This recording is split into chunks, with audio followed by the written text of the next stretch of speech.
situation monitoring as always. Obviously, we got to talk about Donald Trump. Now, Donald Trump is going to deliver another speech tonight. And boy, oh boy, are we excited. Is it going to be about is it going to be an announcement that he's ending this unnecessary war that has destroyed global energy markets? No, of course not. Is it going to be a speech talking about how he's going to handle the inflation crisis? Of course, it's not going to be about that. Is it going to be about blaming transgender people, for example? Shockingly, it's not going to be about that either. And you might be thinking, okay, is it an announcement that we're going to war with Cuba? No, it's not. And if any of you actually turned around and guessed, it will be about addressing how the 2020 election was stolen 6 years after the fact and somehow tie it to a foreign country, you would have guessed it right. We are living in the dumbest country on the fucking planet. We are living through the stupidest timeline. We are in the hell world timeline. Everything gets dumber and dumber every single day. Give it up, brother, please. You won again. You already won. Why? Why is this still happening? Why? Oh my fucking God. Everyone's got diarrhea and everyone is living under a fascist rulership. It is so awful. Time address tonight on what he calls election integrity. He continues to make unproven claims about the 2020 election, and Democrats fear he could be seeking to undermine the midterms. Weijia Jiang is at the White House for us this morning. Weijia, what is this all about? Good morning, Vlad. Good morning to everybody. Well, President Trump's primetime speech comes at... No, it's not about the ballroom. I wish it was about the ballroom. Somehow this is even dumber than the ballroom and also more worrisome than the ballroom because the ballroom is just costly. It's expensive. It's a silly vanity project for Donald Trump. This is an argument that the Trump administration is going to use to literally target political dissidents, claim that they are tied to foreign adversaries like China, like Venezuela, and he is going to use this to try and justify some kind of electioneering that will take place illegally in the midterm elections where he knows he's going to lose by insane margins because everybody fucking hates him because he sucks. This is another gear turning in the direction of fascism. Due process was a pivotal part of this, okay? The First Amendment is another pivotal part of this, and the election integrity is like the three pillars that remain. Obviously, he's trying to tackle the court system, which is holding on by a thread. They've already engineered this process in the court system where they have they've appointed so many Republican judges and justices that the courts are already broken, right? But there are still some Republican conservative judges who are just like, honestly, this is a bridge too far every now and then. And there's still certain tenets in the Constitution that we abide by, all of which is hanging on by a thread. Like I said, due process is one of them. The First Amendment is another one. Birthright almost went away.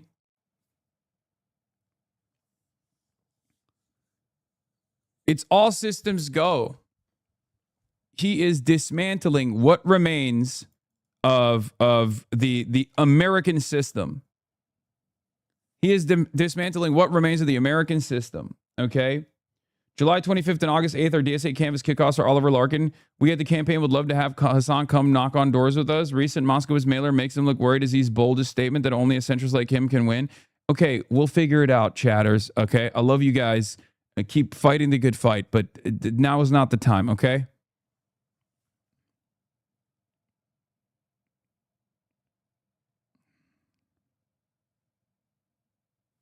Anyway, let's get back to what Donald Trump is saying and doing. As he pushes Congress to pass the Save America Act, which aims to toughen election laws. CBS News has learned that part of tonight's address will include new claims of Chinese meddling in U.S. elections.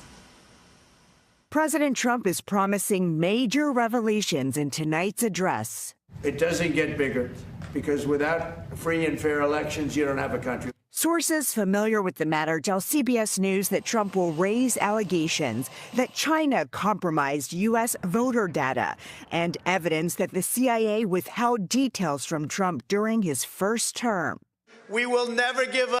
By the way, just complete nut house over here, okay? It's just made up. You're making this stuff up. I don't know how else to explain it to you, okay? Are foreign countries trying to interfere in our elections? I'm certain that they are, whether it be Russia or Israel that gets to do it basically legally and above board for some weird fucking reason, or China, or, I mean, definitely not Venezuela. That one is really silly. But like foreign countries try to meddle in our elections, it makes sense, okay? We are the most powerful country on the planet. We are the hegemonic superpower. Of course, foreign adversaries are going to try to interfere in our elections. The problem is, at least for Donald Trump, there is no evidence that that meddling has been successful. It has not been able to undermine the American election integrity. What are you talking about? We do it to them. They try to do it to us. But what you have to look at is the outcome. You have to look at what the actual impact is. You can't just be like, oh, well, they tried to do it, so I guess, the elections were stolen. First of all, every American election is technically stolen because we can sell our American elections. All of our politicians are bought and sold. Shouts out to Citizens United. There's one happening right now in Michigan that we're paying close attention to. Israel and numerous other corporate entities are trying to buy that seat for Haley Stevens, literally in broad daylight. It is a theft that's taking place. It is undermining the democratic process. It's subverting democracy in real time. So the reality of the matter is, if we want to get truly theoretical about this, okay, if we want to get truly theoretical, if we want to look at the actual situation, all of the elections are stolen because you can buy them. Okay, you can buy them. You can buy elections. But if we're looking at the normal process, if we're looking at like voters, who they voted for, what kind of rigging took place, American elections have fairly high levels of integrity year after year. Millions of dollars are poured into studying these results to try to identify what kind of voter fraud is taking place, what kind of engineering is taking place behind closed doors. Donald Trump has spent a good deal of time and effort trying to prove that American elections were stolen from him in 2020. And all of those initiatives have failed. Because for all of our faults and all of our failures, the American election system is like fairly good. Okay? Doesn't matter if it's a Republican winning, doesn't matter if it's a Democrat winning. It's fairly, it has high levels of integrity. Okay? It's probably one of the last remaining resilient aspects of the theoretical American democracy that has never been truly achieved. Okay? Fairly good is debatable. No, it is. It is. It is. And it's very stupid to dispute that. I hate this argument. We can have a conversation about like, how free can your elections be, or how fair can your elections be if moneyed interests always win, okay? But that's a totally separate story. As far as like you put your name on a ballot and you vote for a candidate, and then that candidate wins because they tabulate the results, and it turns out the candidate you voted for got more votes than the other candidate. On that part, the American election system is absolutely designed in a way that has higher levels of integrity than most other countries. I will stand by that. It's complex. It's complicated. There's numerous issues leading up to like who you get to vote for. There's a lot of people who try to dupe you. Okay. And states have their own processes, which is also a little bit frustrating, but probably better than to give the keys of the castle to Donald Trump. But at the end of the day, the American elections, with some notable exceptions like 2000, are fairly reliable. Okay. If you're talking about the structural issues like the Electoral College, then I'm with you. But if you're talking about you cast your ballot and then it's tabulated and then the guy who got more votes wins, with the exception of the 2000 election, it's a fairly reliable process. One of the best in the world. Let's be real. 2000 was stolen, though. George W. Bush absolutely stole that election. But it's neither here nor there. That's not what we're talking about. Okay? Yes, the procedural integrity of the American electoral system is very reliable and very strong. One of the best. But of course, Donald Trump is still, because he's such a petty little petulant child, man-child, narcissistic tyrant, a despot, he has to fucking constantly act as though the elections or the 2020 election was stolen from him. We will never concede. Trump has long claimed without proof that the 2020 presidential election was rigged. But in 2021, the U.S. intelligence community assessed with high confidence that China did not try to interfere with or influence the outcome of the election. On Wednesday, who won the 2020 election? I'm not going to do this with you. Isn't it humiliating to be unable to answer? Also, to say that China wanted Trump over Biden or Biden over Trump is really stupid, because both candidates at the time were unbelievably anti-China. Like, there was functionally no difference between Donald Trump and Joe Biden. And now I would go so far as say Trump has unironically become a better president, a better American president by Chinese needs.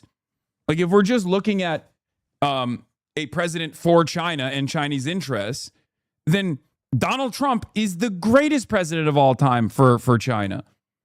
That's why Chinese netizens call him Donald Trump, the great nation builder for China. And look, I want America to do well, and I want America to do right by Americans, and I want America to do right by the rest of the world. Okay?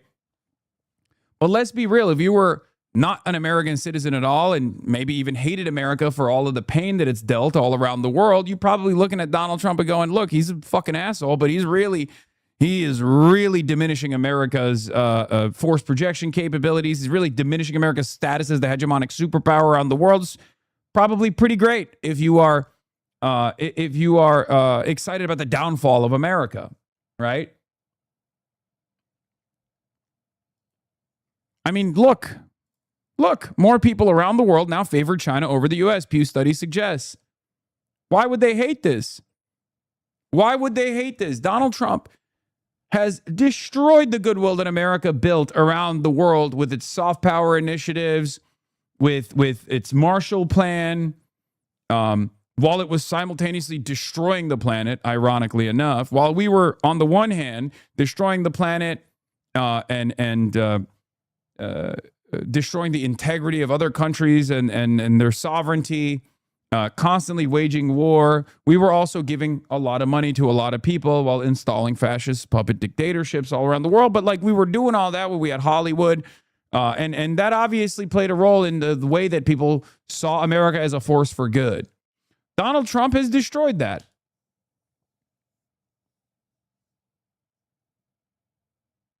Especially with the U.S. aid cuts and numerous other initiatives, like specifically going after America's pivotal allies, the vassalized European states. And now China, by the very nature of not being America, is actually gaining favor all around the world. U.S. has fallen behind China in public opinion across 20 countries, percentage each year with a favorable opinion. And it's not like China's doing a tremendous amount of work to get to this status. A big part of the reason is because they see China as a rising power and not doing the things that America did to rise to power, and what America did to continue carrying on its power all around, continuing to carry on its domination all around the world. That is literally why people are looking at China more favorably, because they're like, okay, they just make the toys and the components that we need, and they don't really do much else. It's awesome. They're stable, as opposed to America that yields instability. After a decade of creating chaos and instability around the world, of course, people are going to inevitably point the finger of blame at you. They're going to start to change their mindset on what your position as the hegemonic superpower actually means for the rest of the world. Answer this question. To have to indulge the president's delusions. Democrats grilled the president's nominee for Director of National Intelligence, Jay Clayton, about the race during his confirmation hearing. Clayton stopped short of acknowledging Biden won. Senator, I'm not an election denier. Joe Biden was certified as the president of the United States. Vice President J.D. Vance said the administration will accept the results of the upcoming mid. Yeah, that's such a funny and such a strange cop-out answer, too. Oh, he was certified as the president. Okay, did he win the election, or was the election stolen and then the certification process took place? Like, just say he won the election. Why? How is this a difficult answer, man? I don't understand it. It's not that difficult. You're a fucking adult. Everyone's a goddamn adult. This is what's so annoying to me, okay? What's so annoying to me about this entire process is they know the truth. These people know better, okay? They know better. They know better. They know exactly what's going on. It's another thing that annoys me about, like, the Israel situation, right? Like, people know what the fuck is happening and how untenable this is, and yet they're just fearful. They're fearful of moneyed interest coming in and, like, I don't know, ruining their reelection chances potentially. But, like, they have to lie. They have to lie. And in this case, he has to sit there.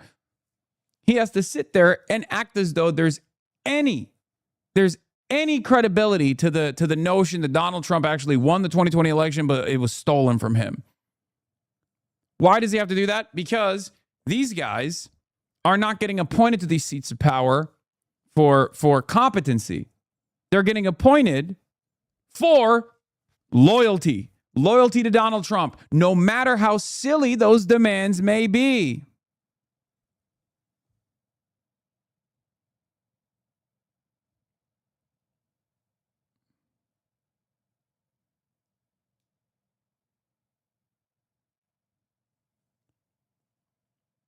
Term elections. But we also think we have to do everything that we can to discourage cheating. But Democrats say they are worried Trump is setting the stage to undermine the results. They know they can't win the election fair and square, so we don't put it past them to try whatever they can.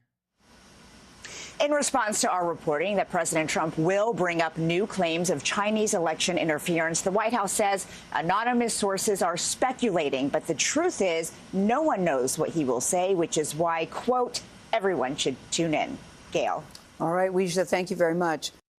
Garrett. Caroline, welcome back. Good to see you. Likewise. So did agree that this speech tonight is about elections past, not elections upcoming. The 2020 election has had dozens of recounts. White House previews President Trump's national address on election integrity. Oh, my fucking Lord. This shit. Bro, what are we going to do, man? What are we going to do? Oh, my God. By the way, this is yet another clear-cut example that if, like, voting was irrelevant and if elections were irrelevant, if voting was irrelevant, and if there was, like, no way that you could implement any change whatsoever through the electoral process, these guys wouldn't be taking it away, okay? This is a fundamental principle that Black Americans understand, okay? They had to fucking fight super hard to get that right, okay? People died for that shit. Obviously, the system is designed in this unbelievably distorted way where moneyed interest always wins out. But if, here we go, living out again. Dude, come on. Why? Okay, answer my fucking question. Answer my question. If your vote didn't matter at all, why would they, one, choose to rig the system to begin with? And two, why would they be actively working to undermine the process? I'm not saying we are going to have a revolution, a socialist revolution by voting, okay? Oh, vote extra hard, vote at the ballot box. But to just cast it all aside, to act as though there is no change that can come through this process as it still exists is insane, okay? Had two Brits LARPing as Americans crying to me about how elections are pointless, that the system is too broken to fix and we just need to tear it all down. Yeah. It's only one aspect of a multifaceted approach. I'm not saying stop doing direct action, stop organizing outside of the electoral system. It's just one part of it, okay? It's one part of it. It's one part of a much larger battle, a much larger and much longer struggle.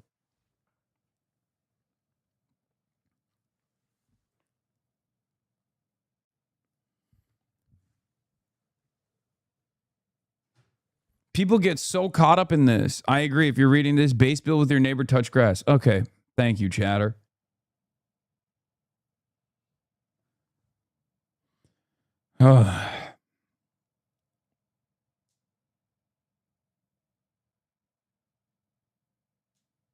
Anyway. Motherfuckers here go vote and instantly do this meme. Yes, I know. It's so goddamn annoying. It's so goddamn annoying that people think like, this is what I'm saying, okay? This is what I'm saying. This is what I'm implying. That like, just vote, shut the fuck up, and don't do anything else, okay? Do not do anything else.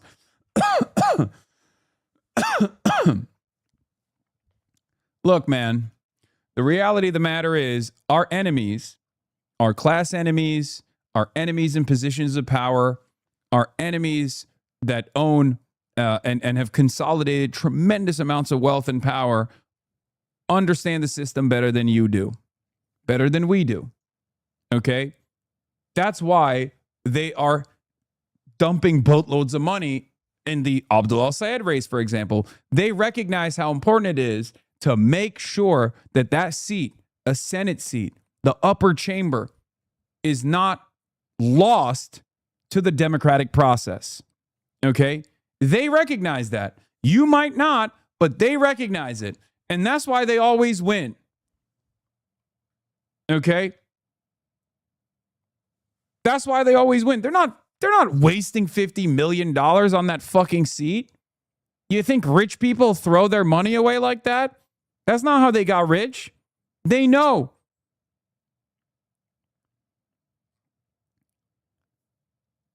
I know that people think like, oh, who gives a shit? It's electoralism, it's bourgeois democracy, but like, you just don't understand. You unfortunately do not recognize the severity.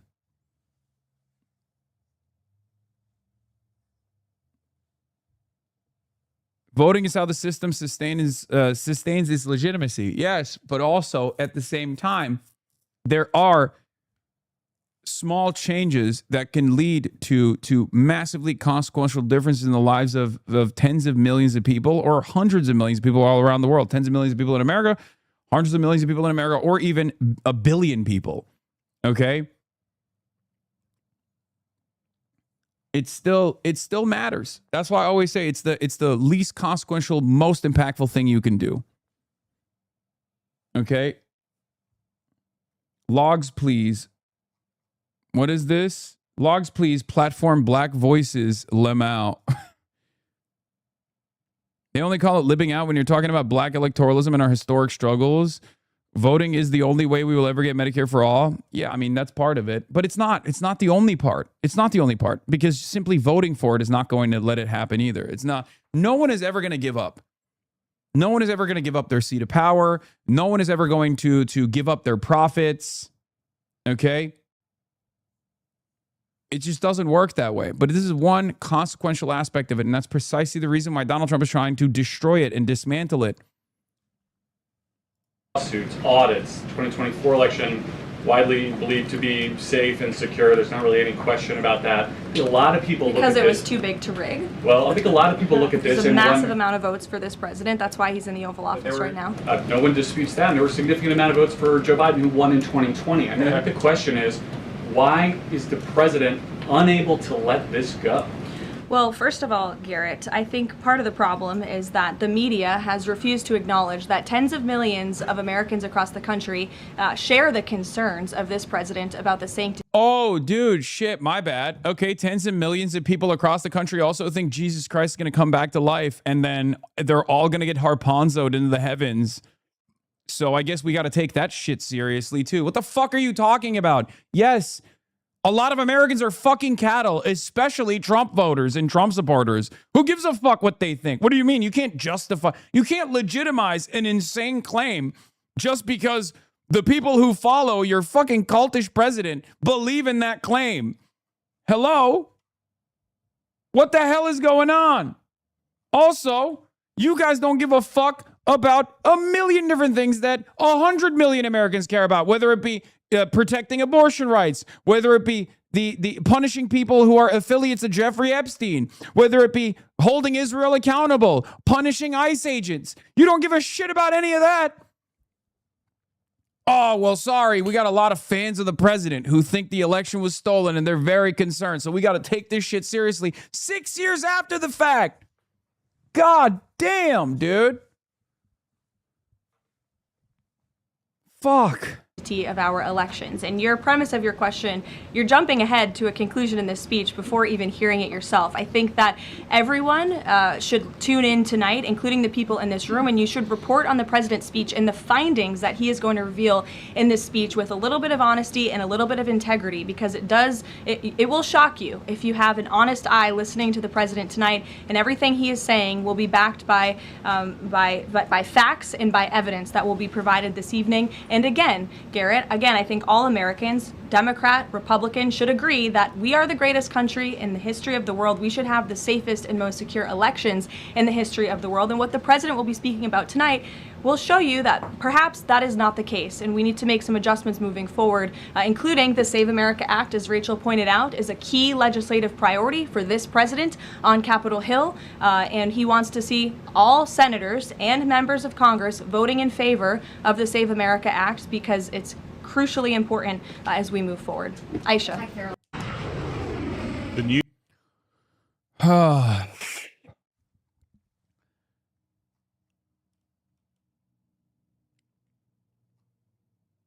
McCarthy 2.0 dropping tonight. It already started dropping. Here's a couple things that I think are very dangerous, and then here's a couple things that I think will be helpful for us, at least on the left. My suspicion is the American government has started moving on a lot of people that they're claiming are wealthy benefactors of the American communist movement, or what exists of the American communist movement. They already arrested, the Spanish government already arrested Fergie Chambers, I believe his name is. Fergie Chambers, who is he's like a famous, super wealthy guy from the Cox family. I believe he has like $250 million or something. He's an interesting dude, right? I don't know him. I know of him, but he is he has been a major donor to pro-Palestinian causes all around the world, right? He took his family money. He denounced the family. He said, fuck you guys. I'm a communist, all this stuff. And here's the thing. The American government arrested him, got him to be arrested in Spain when he was on a family trip. And now they're demanding his extradition to the United States of America. So this is one aspect of this. And they're basically claiming that he is James Fergie Chambers, transferred from Ibiza to Madrid, step closer to extradition. James Fergie Chambers has been transferred to a maximum security facility in Madrid, one step closer to extradition to the U.S. Chambers faces dubious charges by the Trump Department of Justice, federal charges of international money laundering with the intent to provide material support to and resources to foreign terrorist organizations, could result in up to 30 years of imprisonment. Family and friends of Fergie call on his supporters to phone and email their country's Spanish embassy, demand no extradition and his release. Okay, it's insane. This dude has been funding a lot of pro-Palestinian charities all around the world, and that's the reason, as an American citizen, he's doing this. That's the reason why they're coming after him. Okay? They're saying that he's a terrorist. He's like offering material support to terrorist groups, and it's total fraudulent charges. But it's a huge, in my opinion, it's a huge deal because it's they're starting to move on a lot of these people. Okay, so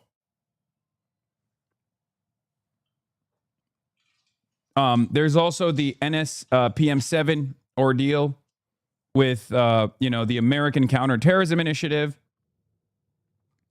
and we're obviously going to get to that as well. It's called a national but security. before we talk about that, I want to briefly touch on this because it ties back to what Trump is trying to do with China and election interference. My suspicion is, well, number one, the fact that Spain is collaborating with the American government on this is crazy. Okay. It's totally ridiculous. We just got PSO'd again. Okay. So Pedro, what the fuck are you doing? That's ridiculous.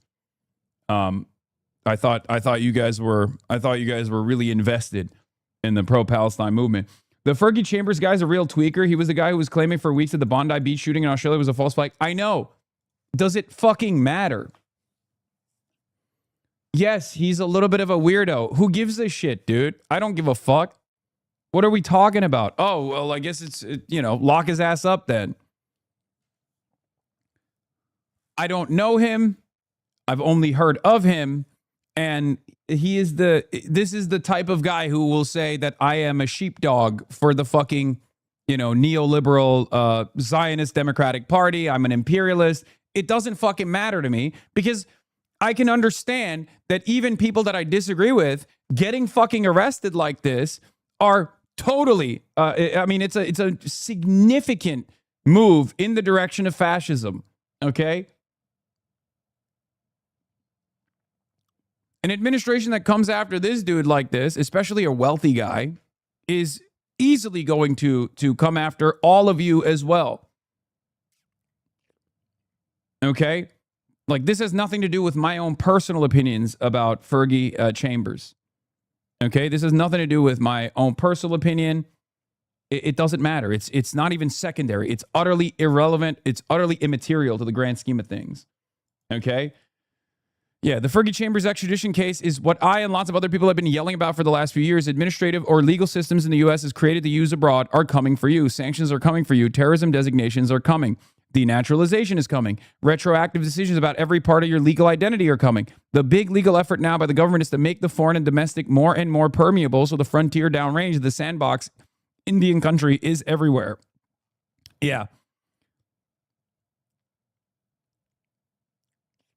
Nikhil Paul Singh absolutely nailed it. Trump's real innovation has been to marry the archaic geopolitics of a settler empire to the modern legal frameworks devised by his liberal predecessors. This is all you need to know. And because America is all around the world all the time, there's not really anywhere you can go. You can't go to Spain. Spain is supposed to be a woke country, right? You can't be a fucking son of a billionaire with like $250 million in your bank account and fucking fly to Spain without the American government deciding you're going to prison now. If they can do that to that guy, you're fucked. I'm fucked. We're all fucked. This is terrifying, especially considering that a lot of the surveillance systems and a lot of the internet that we all use internationally is run by American corporations that have backdoors to American state surveillance agencies. So it doesn't take much for them to track whatever the fuck they want to track and decide that there's sufficient fake evidence that they can materialize out of nowhere to decide that you're actually a criminal. Meanwhile, there's still fucking LARPers in the chat going, maybe you should stop supporting imperialism with your taxes then. Oh my fucking God, dude. Oh. Based, brother. Based. You're so based. Thank you for being based. We're talking about the fucking modern Fourth Reich with nuclear arms that is capable of surveilling you all around the world and managing other governments and interfering in the affairs of other governments and trying to get other governments to do the bidding of the American state. And you're over here being like, yeah, you should just stop paying taxes, dude. Yeah, you know what? Fuck it. I should just go to prison ahead of time. There's no, I'll do them a favor. Yeah, let me go ahead and give the IRS an excuse, the federal government an excuse to arrest me for good reason, instead of an invented one that they will inevitably find, okay?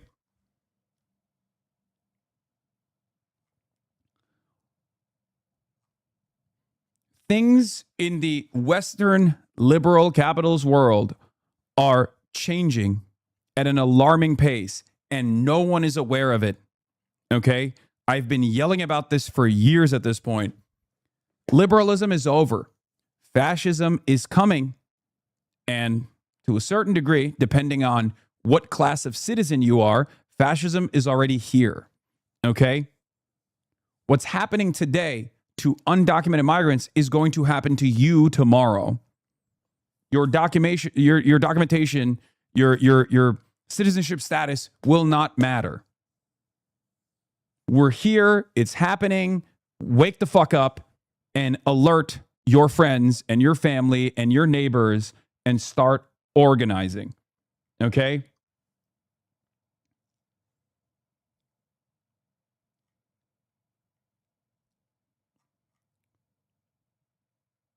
I suspect that, yes, PSL and groups like that will get designated as terrorist groups, DSA-2 probably.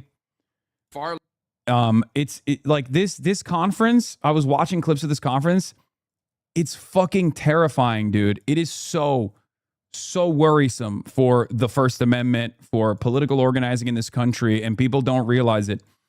Anyway, Ida Chavez says the Trump administration is trying to extradite Fergie Chambers to the U.S. and imprison him for up to 30 years for the crime of using his wealth to help Palestine and those suffering genocide in Gaza. Have any progressive members of Congress commented on this overt act of political repression?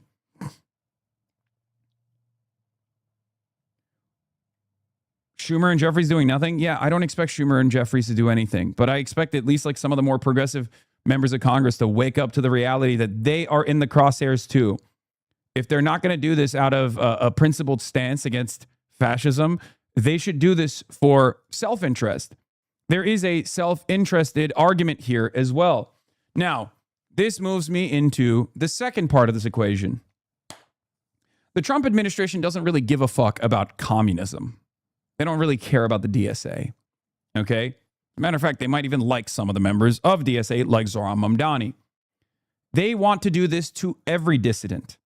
Okay? They want to do this to every dissident. They're not taking an ideological anti-communist stance here. They think every liberal is a communist. Communism doesn't mean what you think it means. Communism doesn't mean the end state of a different economic organization of society by way of socialism, where we arrive at a classless, moneyless, borderless society. That's not what they're thinking. What they're thinking is anyone that actually is even remotely to our left is an enemy of the state. They're not us. They need to go to perma-jail. That's what it is. It's a catch-all terminology for Nancy Pelosi and myself. Okay?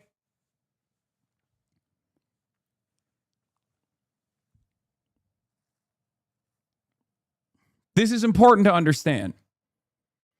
And given the severity of the crisis and how much more pain Americans withstand, one day, even if you like the government right now, which, none of you in here do, but you might have family members who like the government right now and everything that Trump is doing right now, one day they won't.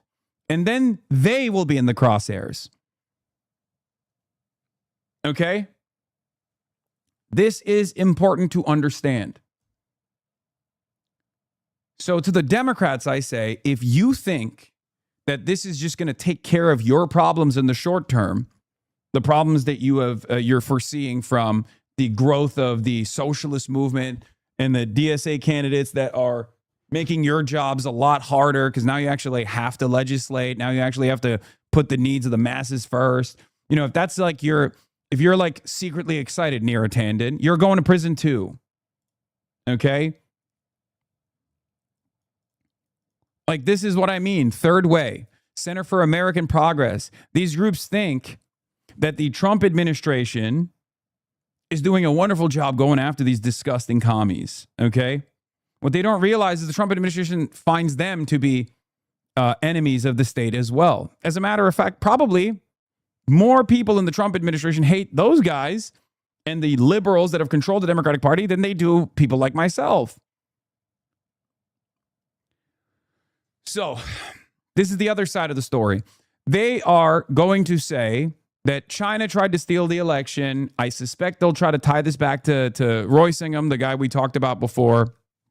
The wealthy guy that lives in China, and this is going to be their sufficient reasoning for trying to prosecute PSL and all these other groups, these front organizations, and then they'll try to extend it to Democratic Socialists of America as well, and they won't stop there. They'll say that all of the votes in Georgia, for example, for the John Ossoff and Raphael Warnock special election were also fake and phony. They'll try to, overturn those results, which I'm just spitballing here. But basically, they're going to say that there's this grand conspiracy that ties, the Communist Party of China to American socialist movements and organizations, and that extends all the way into the Democratic Party as well. And if the Democrats think that this takes care of the insurgency problem that they're experiencing right now, where voters in the Democratic primaries are excitedly voting for Democratic Socialists or, DSA aligned candidates, if they think that this is going to help their goals of maintaining the duopoly, their goals of maintaining the bipartisan nature of the House of Representatives and the Senate, and their singular focus on defending Israel, for example, they're fucking stupid. McCarthyism is coming back. My hope is that liberals will wake up to the reality and be on the right side this time. Okay? Because if it's socialism or barbarism, I don't think liberals want to live in a world where fascism is the norm. I know that some will. I know that some will be collaborators, but I still believe that the overwhelming majority of self-identifying liberals, hopefully, will not want to exist in this space. They hate these people. Trump is not popular enough to do this, but it doesn't matter, chatter. What you don't understand is Trump is not popular enough to do this. But guess what? This is not the actions of a strong state anyway. Only weak governments and weak states and weak movements engage in this kind of action, engage in this kind of repression. I've seen it. I've seen it with Erdogan in Turkey. That's what's going on. Viktor Orban in Hungary, Vladimir Putin in Russia, Erdogan in Turkey. These are the actions of a state that is engaging in repression because they no longer have the mandate. They might have at some point, but they no longer do. And they recognize that. So it's an act of desperation to maintain some kind of law and order by using the most militant aspects of the state to repress any kind of political dissent that ranges from, again, Nancy Pelosi to people like myself.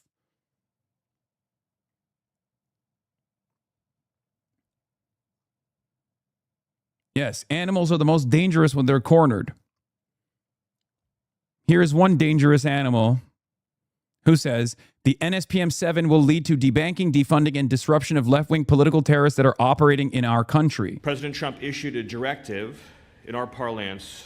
It's called a National Security Presidential Memorandum, or NSPM, NSPM-7 to be exact, that directs for the first time in American history all of our law enforcement and intelligence agencies to work together to disrupt, identify, defund, debank, arrest, and prosecute these political terrorists that are operating in our country.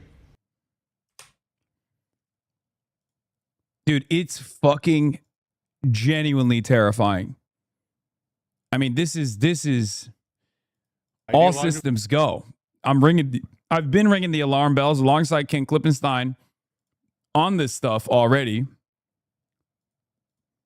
But they are going to try to tie, I think, the international left movement back to, because there's no domestic terrorism statute. That doesn't mean that they can't prosecute people under a terrorism definition regardless, which they have done so, like in the case of the Prairieland 5, right? Or 8, sorry. These guys were setting up fireworks outside of a detention facility where non-citizens were being housed or being detained. Cops show up. One of the guys has a gun, shoots back at the cop. Cop survives.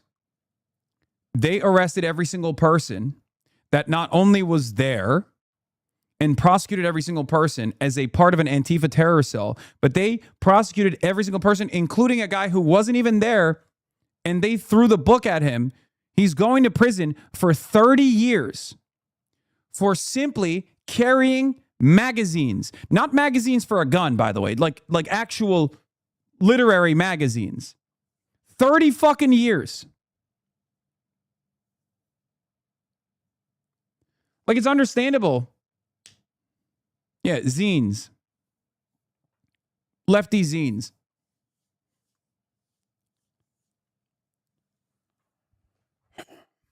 It's understandable that, like, there's going to be some prosecution for a guy who shoots a fucking cop, okay? I'm sorry. That's just how the law works. That's understandable, okay? It's going to happen. But the very fact that every single person is considered an accessory to that crime, regardless of their level of involvement, including people who weren't there, is insane, okay? It's fucking insane.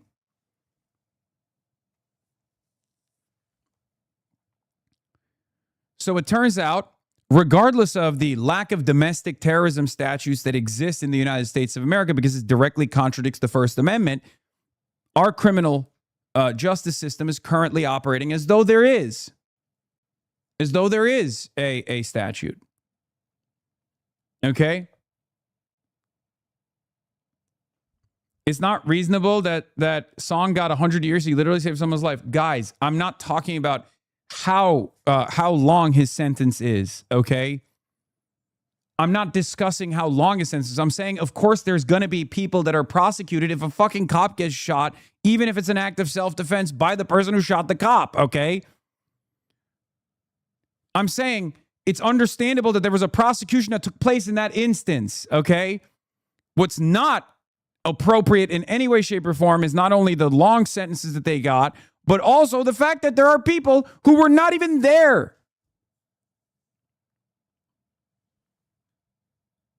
One of the girls who got 50 years literally picked up the trash from their fireworks. She's 30 years old. Her whole life is gone.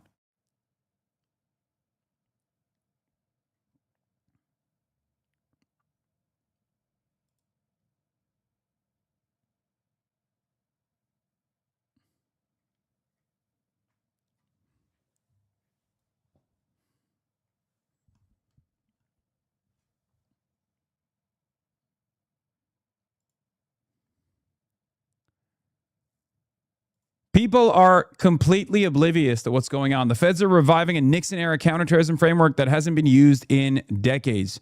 Trump summons poltergeist to go after opponents. This was 2 days ago. Out Iran diplomacy in diplomatic summit, rooting out left-wing political terrorism.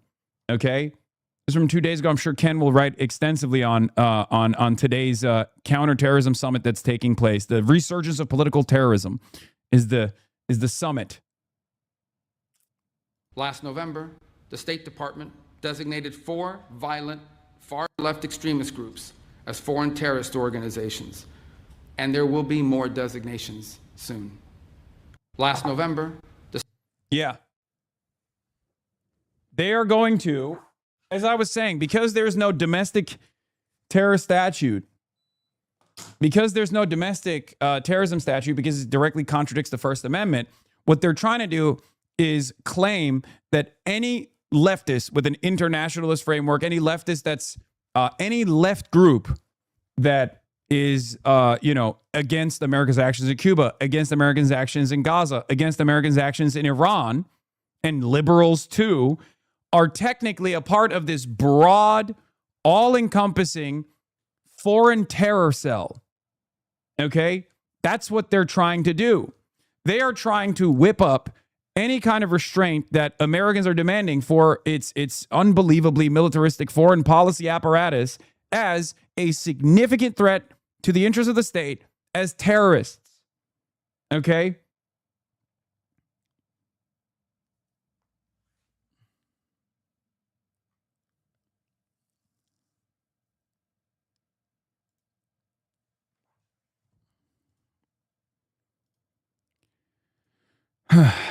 boundary. Here is in Political Terrorism Summit, Treasury Secretary alleges a new operation alliance between international Marxism and radical Islamist movements. Are now giving way to new operational alliances.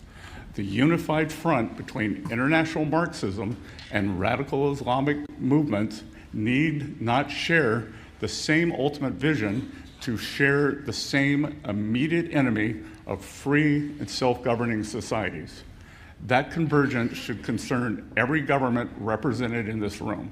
Yeah, there's 65 governments that have signed on board for this, by the way, just so you understand. These terrorists understand yeah, this also obviously, considering that many people organize on the internet, and they can still maintain a sense of anonymity on the internet, what do you have to do? You have to make sure that everyone is de-anonymized, that there is no more anonymity on the internet. Where do you think the ID laws are coming from? All around the world. This is a part of it. They want to make sure that they surveil you every step of the way, no matter where you go. Okay? They start off with these digital IDs. They can identify you on the internet, and they can designate you as a terrorist. And because the terrorism statute in this country is specifically designed to be all-encompassing, specifically designed to take away your due process rights, anyone that is declared a terrorist can be prosecuted like that. Evidence is not necessary. Real evidence is not necessary. A real crime does not need to take place. They can just determine that you are a criminal because you are a terrorist. America did this in the global war on terror to random Muslims all around the world. They would just black bag people, put them in CIA black sites and torture them, and then ship them to Gitmo and continue torturing them. enduring truth. Societies are rarely subverted from afar until they have first been weakened from within. Meanwhile, isn't this way worse than McCarthyism by like 1,000? Yes, because technological advancements have made it so that people can organize anonymously on the internet, or people can let their opinions be known on the internet anonymously under the guise of anonymity. But that also has made it so that there are new mechanisms of surveillance as well. Okay?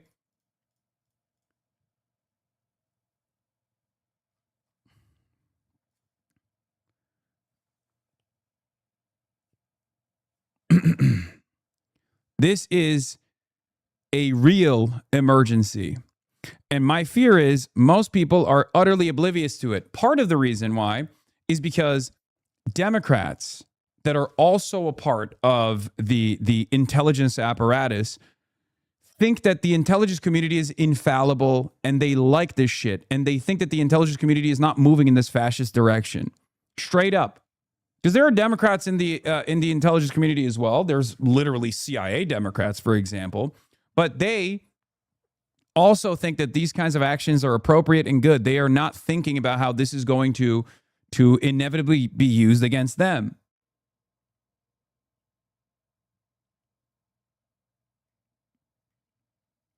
This might literally be our last shot our last chance before complete fascist takeover using all of the available tools that technology has given them, where your thoughts can be analyzed and determined to be dangerous, where you can be arrested literally, like in the way that conservatives, you know, how they used to exaggerate and be like, thought crimes, like it's coming. Like that's real. Considering that advertisers already know exactly how to map out a psychographic profile to figure out exactly when you're more likely to pay more for an American burger from McDonald's, they can use similar AI-based technologies to map out if you are having bad thoughts against the government, and determine that you're a threat to the state, determine that you're a terrorist, and decide to prosecute you and throw you in jail. That is the new design, and people are completely oblivious to it.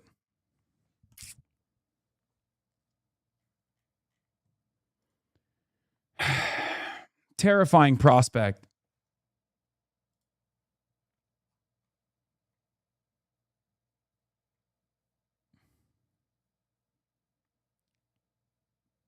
And it doesn't just, by the way, this is, if you want to understand how this is going to be impactful across the board, if you think that this is just going to be like, you know, lefty losers, communists or whatever, make no mistake.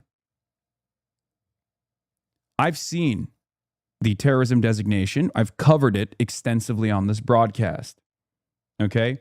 I covered the terrorism designation on this broadcast. It's all encompassing.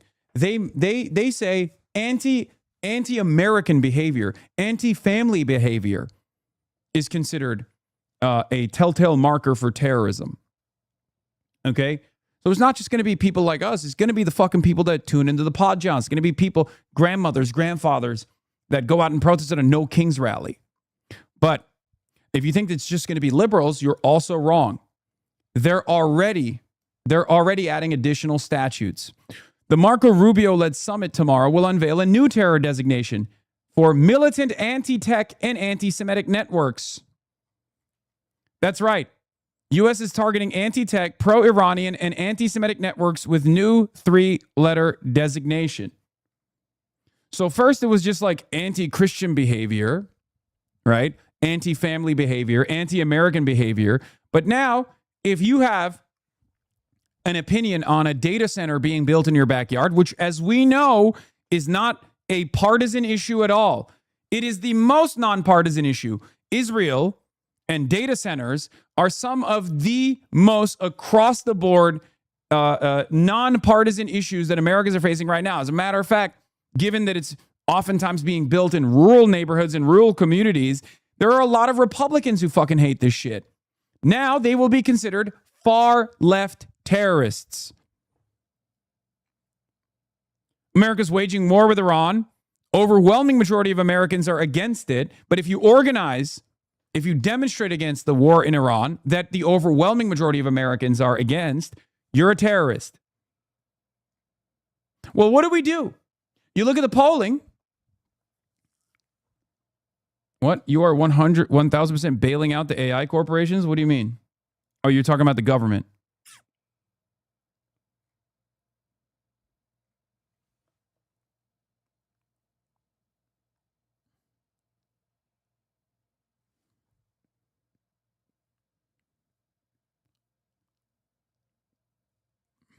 If you're anti-war, you're a terrorist.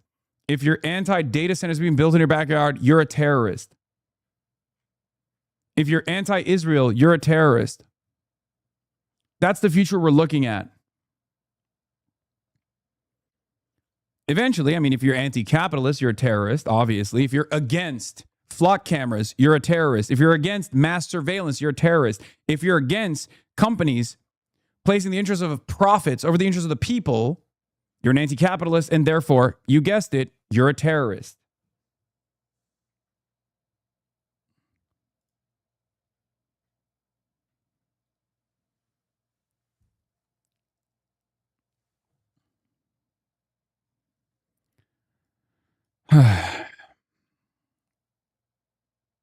If you're trans, you're a terrorist, obviously, the biggest. States' talking points drop any pretense that this is a politically neutral endeavor. Officials are instructed to rely on the following talking points per the leaked documents. We go where the threat is. Political terrorism is resurgent, and the far-left terrorism specifically poses a unique and distinctive threat today. Addressing and defeating that is the focus of the ministerial. The United States has observed a concerning convergence between violent far-left and anarchist networks and other violent extremist actors, including violent pro-Iranian and anti-Semitic networks, as well as militant anti-tech and eco-terrorist movements. This is a trend we are monitoring closely and engaging partners to address. The ministerial will focus world attention on the resurgence of political terrorism and bring together the United States and foreign partners to address the terrorist actors, particularly far-left terrorist networks operating across Europe, Asia, the Western Hemisphere, and beyond, and focus on improving coordination, information sharing, and practical law enforcement cooperation to counter political terrorism, including violent far-left attacks on law enforcement, critical infrastructure, political figures, and state institutions. Political terrorism is resurgent, particularly among far-left terrorist networks that have grown more sophisticated. They leverage decentralized cell structures, encrypted communications, and transnational coordination to carry out attacks on rail, energy, and telecommunications infrastructure, as well as targeted violence against political figures and their families. When has this happened? Like, what the fuck are you talking about? The only time where there have been coordinated attacks, or at least like lone wolf attacks that are triggered, they come from Telegram, and they're far-right white nationalist neo-Nazis, esoteric neo-Nazis. If you're looking at Order of Nine Angles, that's far-right. And they're shooting up mosques. They're trying to kill black and brown people. If you're looking at attacks on the infrastructure, attacks on critical infrastructure, again, that's Atomwaffen, another far-right neo-Nazi movement. None of these are communist movements. None of these are communist movements. And of course, obviously, the administration famously the DOJ deleted its own study from the website showing far more domestic terrorism is committed by far-right extremists. This was back in September 2025.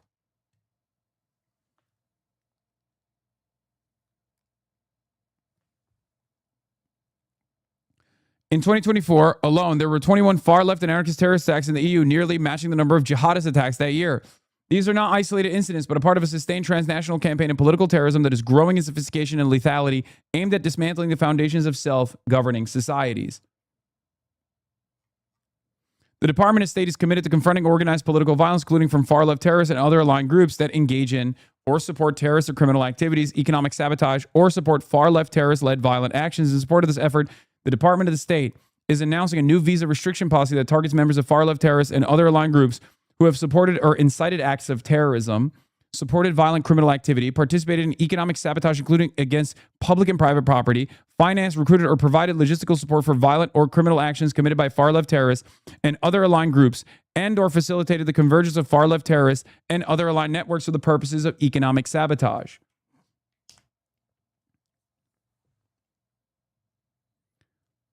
This policy will protect U.S. citizens and safeguard the American homeland by restricting entry of foreign nationals who finance, recruit, incite, or otherwise enable terrorist, violent, and criminal far-left terrorist networks, closing the visa pathways that far-left terrorists, blah, blah, blah. Look, this is a State Department enforcement, and that's precisely the reason why they're trying to say, like, oh, these are immigrants that are doing this. It starts with non-citizens on U.S. soil, both documented and undocumented, okay? This is why they went after Mahmoud Khalil. Mahmoud Khalil has a wife that's an American citizen and a child that is an American citizen. Okay? Mahmoud Khalil himself is a legal permanent resident, a green card holder, one step removed from becoming a naturalized American citizen. But they went after him and they tried to remove his First Amendment protections, even though technically, if we're taking an honest look at the First Amendment, everyone on U.S. soil is covered by the First Amendment. Everyone, citizens and non-citizens alike, undocumented citizens and documented citizens alike. That is the law. That's the faithful interpretation and application of the law, right? But the administration has tremendous powers over non-citizens because the State Department can just like revoke visas and shit like that, which they tried to do for Mahmoud. Okay? That was a huge test, and people did not comprehend how big of a test that was for the First Amendment. Because if we take away a piece of the protection that exists for the First Amendment, if we just decide that non-citizens or rather green card holders, legal permanent residents, and documented non-citizens are no longer eligible to be protected under the First Amendment, then eventually it's going to move to documented and natural-born U.S. citizens and naturalized U.S. citizens as well. First, it'll be the undocumented migrants, which has already happened. Okay? Then it'll be the documented migrants, which almost happened with Mahmoud Khalil, and they're still trying to do that. Okay? Then it will be naturalized U.S. citizens that are on the verge of denaturalization. And then, lastly, it will be natural-born U.S. citizens. The administration is trying to jump ahead of the line all the time. The Trump administration tried to, by executive order, decide that birthright was not real. That's a stretch. You wake up, buddy. Wake up. It's happening. What are you talking about? The fucking Trump administration openly said birthright should not exist. There was a Supreme Court case that came close to destroying precedent designed in like 1868. What are you talking about? Precedent that has been defended legally over and over again for hundreds of years. What are you talking about? Do you not read the news? What do you think that is? If they were to take out birthright citizenship, they could then go back and retroactively start denaturalizing people that they decide are quote unquote birth tourists. You know, people like myself, they say I'm a birth tourist. That's the goal. You're a frog in a boiling pot, and they keep increasing the temperature, and you are unaware that you're boiling.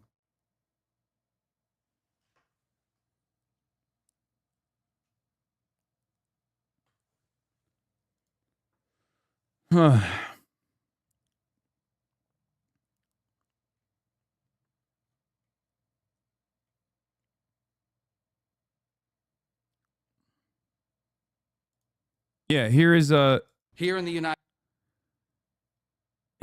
little bit of a gift for Luigi Mangioni's defense, if we're being real. But the Secretary of State is just calling him a fucking left-wing terrorist, blah blah blah. But we'll see what happens. Here in the United States, the share of left-wing terrorist attacks and plots has risen to levels not seen in decades. In Germany, far-left violence has jumped by more than 40% in just the last year alone. In Greece, more than 80% of radical violence is now driven by far-left and anarchist actors. These are not abstract statistics. Americans have seen what those numbers mean. An all-out assault on our immigration officers, sniper attacks, explosives, armed ambushes, a transgender shooter opening fire on Catholic elementary school students as they pray, his gun marked with slogans like, "Where is your God now?" A healthcare... Literally an Order of Nine Angles hitter. Literally someone whose brain was broke. Again, transgender, so obviously that must be leftist. Dog. That was a far-right neo-Nazi network. The same network that shot up a fucking mosque in San Diego not that long ago. Executive executed in cold blood in the streets. Multiple assassination attempts on a sitting president, and the murder of the greatest conservative activist of a generation, a man who happened to also be a husband and the father of 2 young children, shot and killed while speaking to a crowd. Yeah, the gun also had fucking Nazi insignia on it. Of students. This is a distinctive and unique evil. It has always been driven by a hatred, above all else, a hatred for civilization itself.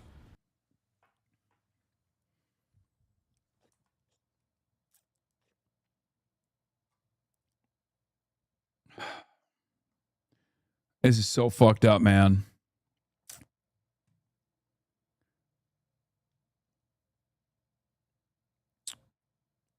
Yeah. And if you're anti-data center, you will be labeled a terrorist as well, just so you understand. For the first... Yeah. The NSPM-7 embodies the infrastructure, the partnership, and the strategy to defeat the scourge of far-left terror. Under President Trump, for the first time, the United States is building the infrastructure, the partnership, and the strategy to defeat the scourge of far-left terror. The President signed National Security Presidential Memorandum Number 7, outlining a comprehensive strategy to investigate and disrupt Antifa terror networks and their allies. Under President Trump, issued a directive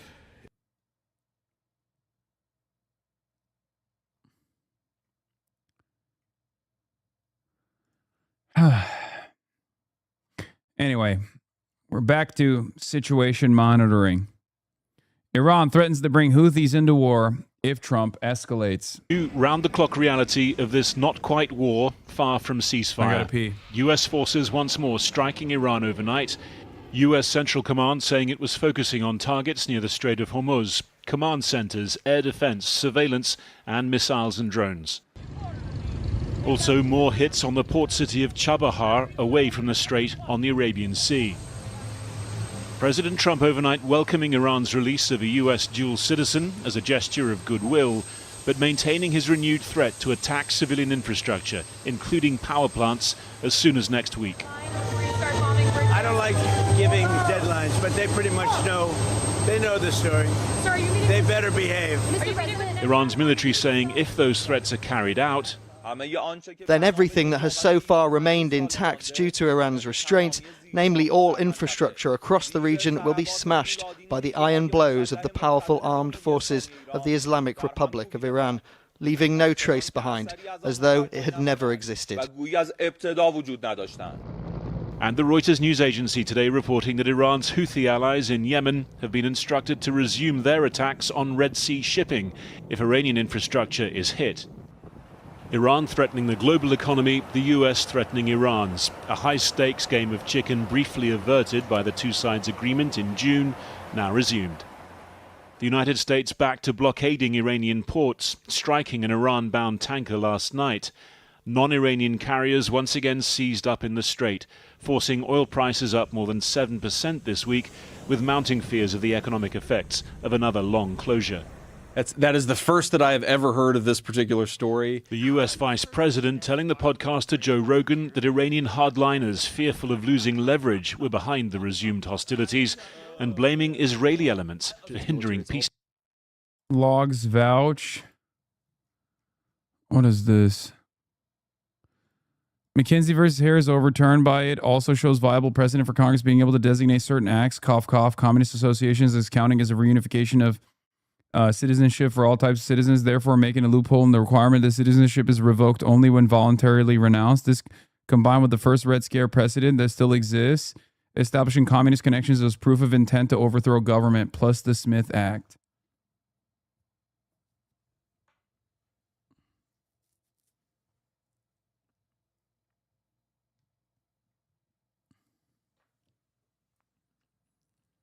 I will always show the SCOTUS case, Harvisidius versus Shaughnessy, in people's faces. It is important precedent that is ignored far too much.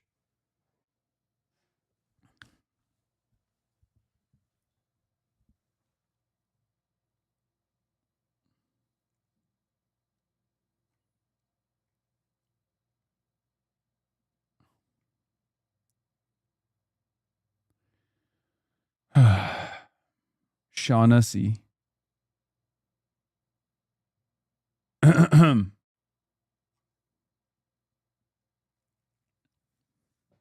Meanwhile, these are the motherfuckers who are running the show. Talks.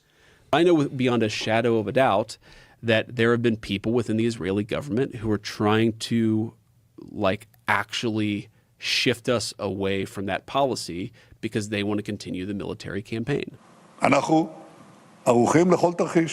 So far, Israel excluded from this resumption of hostilities, the Prime Minister this week warning Iran of a more forceful response than before if it attacked Israel.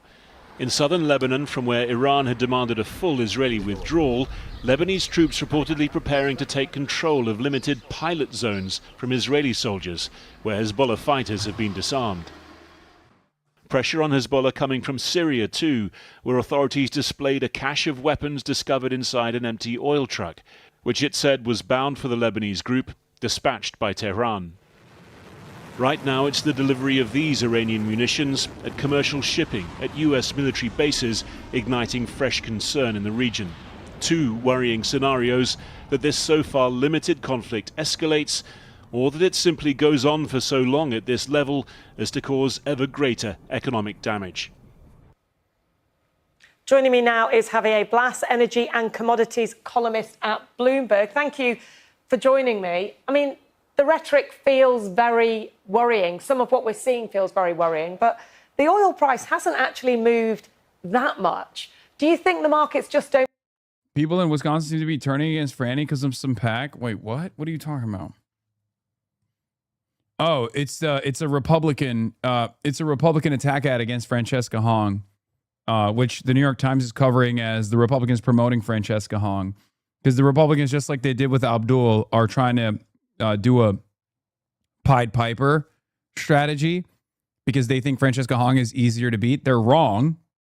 But of course, liberals, either because they sincerely believe that a left candidate is weaker than an establishment Democrat or a centrist Democrat, or because they insincerely believe that because it would disprove their theory if Francesca Hong were to win, are leaning into that as a show of support, as a way to prove their theory, claiming that their theory is validated. Republicans believe it too.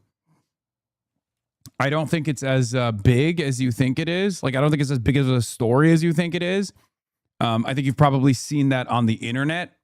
I'm sure that there are a lot of people that read that New York Times article. We're going to get to that later. We're going to get to that later. But yeah, all systems go right now. You need to understand they are, let me tell you something, okay? New York Times, CNN, all instruments of capital are attacking left flank candidates as aggressively as they can. And it's going to only get worse as the election nears. Okay? So get ready for it. If you thought that it was going to be easy, you forgot how difficult it was for Daria Lisa, for example. Right? That was not easy at all. We were there. We played an active role. Jim Clyburn has endorsed Haley Stevens as well. Establishment Democrats are fighting against their left flank with more gusto than they ever fought against the growth of fascism in this country. Okay?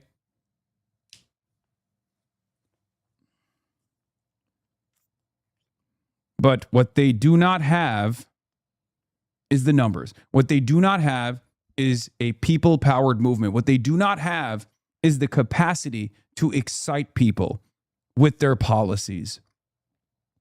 That is unbelievably powerful. So we can push back and we will continue to fight and we will win. I believe it. But it's up to all of us in this community to continue putting on a strong opposition, going out, talking to as many friends and family, neighbors, phone banking, door knocking for candidates like Abdul El-Sayed, for candidates like Francesca Hong. Okay? In Missouri for Cori Bush and Hartzell Gray. In Florida for Oliver Larkin and numerous others. I believe Donald Trump, for example, saying he's going to bomb Iran back to the Stone Age. I think that the market is in part a bit relaxed because they saw that at the end of the day, last time that we got this position, both sides decided that they wanted to negotiate. And still, I believe that the market feels that we are heading to an outcome that it will be solved through negotiation rather than a massive bombing campaign as we saw in March and April. But if Iran does what it seems to be suggesting and hits infrastructure across the Gulf, individual strikes like that can have a huge impact, can't they, on the market? Those threats certainly are having an impact, and that's why we are trading close to $80 a barrel for Brent crude from the North Sea, rather than $70 that we were about 10 days ago. But still, there are relatively low prices for all what is happening in... If all those countries are about to make opposition to capitalism in any way... What? In any way consider terrorism? Why are they even trying to win elections? You're right. I think we should give up ahead of time. I think we should just go to prison right now. We should never put up a fight. You're right. Like, what are you talking about? Do you know the amount of power that a senator has? Do you know the amount of power that a congressional representative has? That's precisely the reason why these moneyed interests are attacking these people every single day. That's the reason why they're dumping tens of millions, sometimes $50 million into these races. Okay? They understand that this is a multifaceted, all-front war. The problem is people on our side don't. That's the problem. Okay? A governor can offer a lot of protection. A governor can also offer a lot of changes to her constituents. That is so incredibly disingenuous. Their opposition is to electoral struggle, not a people-powered struggle. The power of a Democratic senator is inherently limited by the Democratic Party, the party of open genocide, and you know this.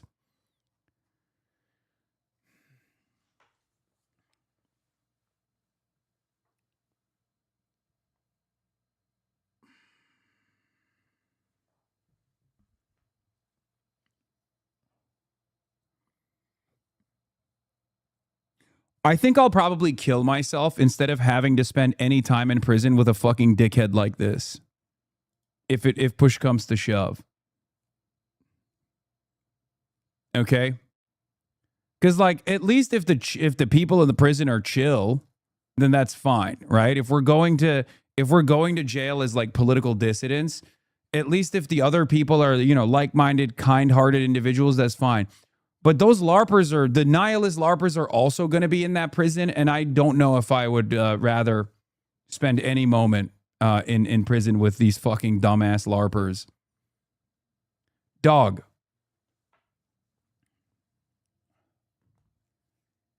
I don't know how to explain this to you. Okay?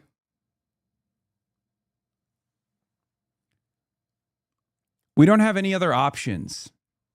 Okay, we don't have any other option. You don't have another option. You don't have anything else. I'm not saying don't organize outside of the electoral system.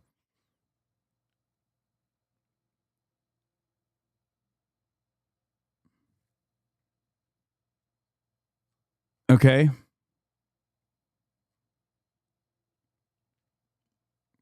My position is not antagonistic to yours, but yours is antagonistic to mine for some reason.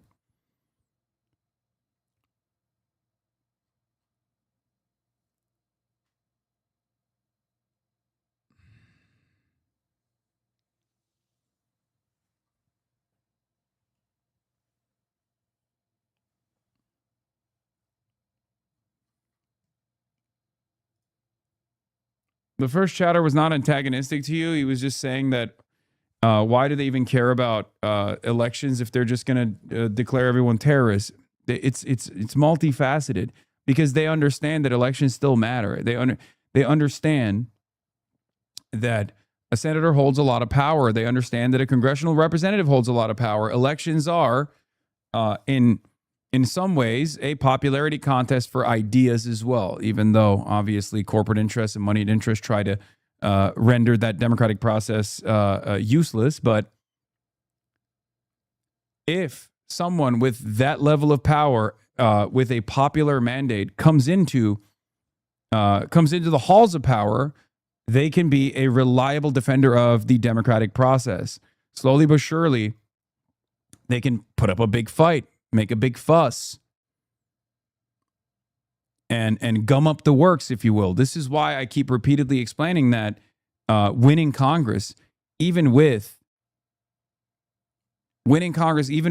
assholes, like right-wing Democratic assholes, is still, unfortunately, something that we have to do in the interim.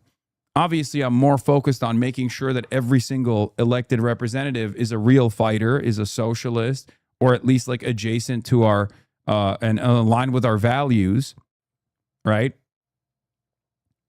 But we also, at the end of the day, need to maintain a Senate and House of Representative majority. We need to maintain a majority in Congress so that Democrats can get together and start gumming up the works It's one aspect of it. It's not, oh, it's a facade. Oh my God. Dude, you have no other options, man. You have nothing. You have nothing. Okay. You don't know anything. You don't have anything. It makes me lose my fucking mind when we have this conversation. Okay. Oh, you guys are fucking unbearable. Okay. You can walk and chew gum. I don't know why people in here are just like, nope, just walking only, please. Actually, I'm not even going to walk. I'm just going to yell at people chewing gum.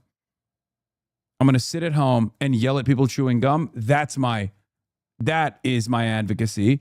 That's my resistance. All right, congratulations. How are you any different than the fucking SJWs that you hate that yelled about whatever TV show was not issuing a fucking trigger warning or something? You're literally just as unproductive as those guys are. Okay? That's it. It's just LARP. In the Middle East. So I think that the market is not yet convinced that we are heading back to the kind of campaign of high intensity that we were 100 days ago. And what could, in this situation, trigger another shock? Well, I think that there are three major things that they are keeping the market under control.